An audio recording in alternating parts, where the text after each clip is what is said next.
folks, Aaron here from Beansprout. I've got number 691 to show you today. It's a tenor scale banjo ukulele made of walnut and pistachio.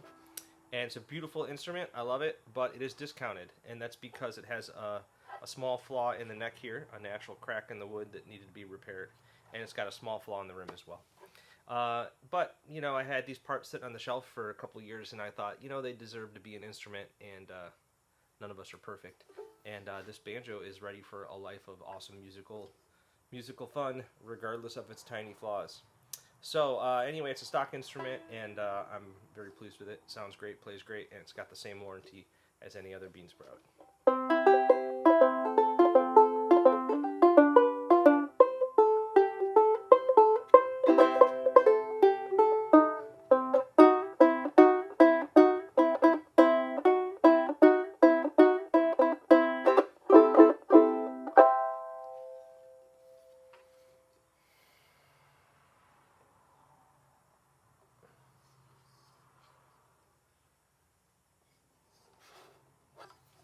Cheers.